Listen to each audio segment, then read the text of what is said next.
Sarah's asleep, so I thought I'd take this moment to sit out on the veranda and enjoy the shade. The workmen have stopped banging for a moment, and let's see if that lasts. I've been having a little think about happiness, and maybe how it relates to me and how my opinions of it have changed over time. I think in the West, everyone is spoon-fed the idea that things will make you happy. More is better. I don't think I was ever anyone who massively bought into this. I kind of realised that there was a process of kind of wanting something which gave you like a nervous energy before you obtained what you wanted, but then when you actually did, the sensation completely disappeared and it was what I felt quite empty. I used to quite like trainers, and I used to look at trainers and maybe obsess over pairs I wanted, and then it would fill my mind space, and then I'd go to a shop and I'd buy them, and then they'd probably sit in a box. I actually recently sold a whole load of boxed Jordans that I'd never worn. So yeah, I don't think that ever really worked for me. I think that I probably graduated on from that and tried to find happiness or value through trying to achieve personal excellence. I'm not saying I have achieved this, but it was the striving to do this, and I definitely was on that journey while I was dancing. I was never anything more than average as a competitive b-boy breakdancer. I danced with some very good people, but personally I was okay. But the aim of trying to be the best I could be gave me purpose and direction, and I got a lot out of that. And it kept me motivated and it kept me happy, working hard, achieving, and just giving a focus and a direction. But as with all things, everything comes to an end, and eventually my interest and maybe my body failed a little bit, and it was time to move on from dancing, and I was left in a strange position where I had built an armour of ego around an identity that was defined through doing this thing, which was that, and that's what I derived my value from. And then when you walk away, you feel naked and you have nothing, and that was a difficult time for me. I lost my sense of self-identity, and that was a massive learning experience for me. And I realised that you can't define yourself by the things you do and the things that you place value in, because you quite quickly realise as well when you move on for maybe whatever subculture that supports your personality, that no one else actually really cares or derives any value in it. It's really just a personal thing that you do. And I'm not saying it's about people pleasing others, but you realise it's not what you think it is. It's not important. And I was very aware of this maybe when I started my jiu-jitsu journey, that I didn't want to become a jiu-jitsu guy. I just wanted to pick it up and put it down and enjoy it while I did it, which I think I've been pretty successful in doing.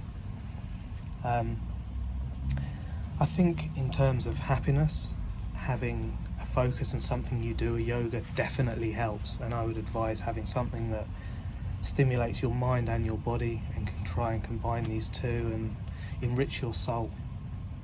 I think happiness as well, or maybe something that I've searched for, is a sense of security.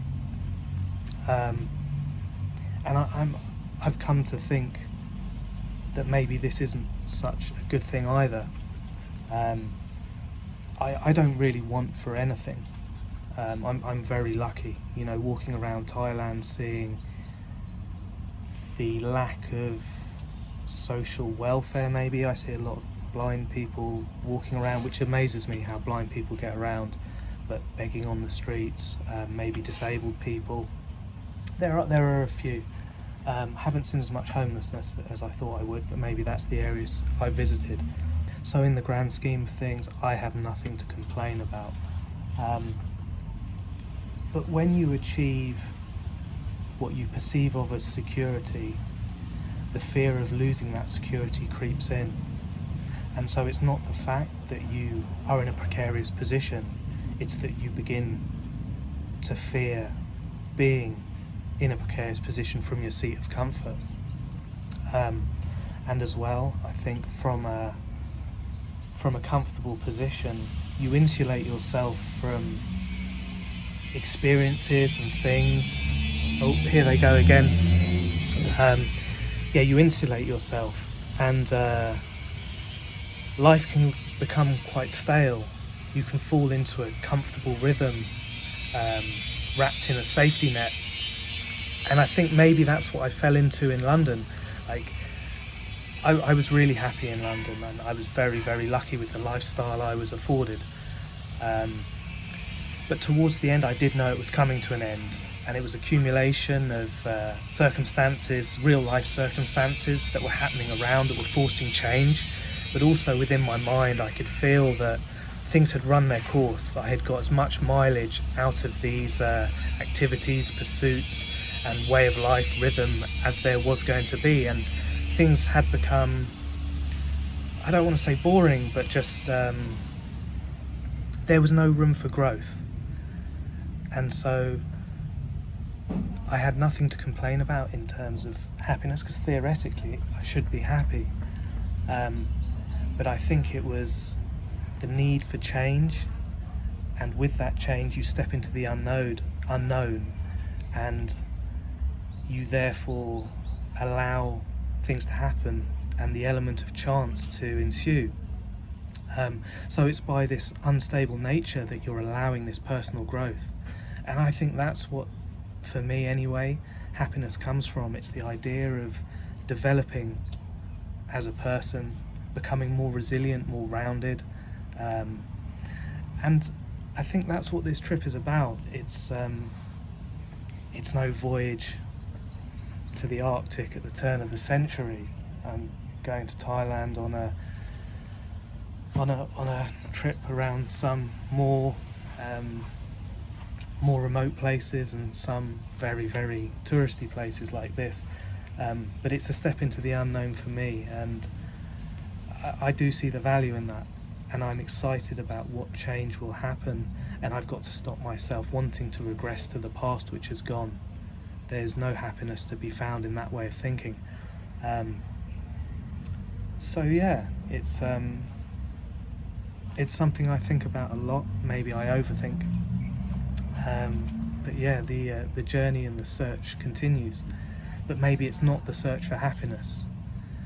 Maybe happiness is found through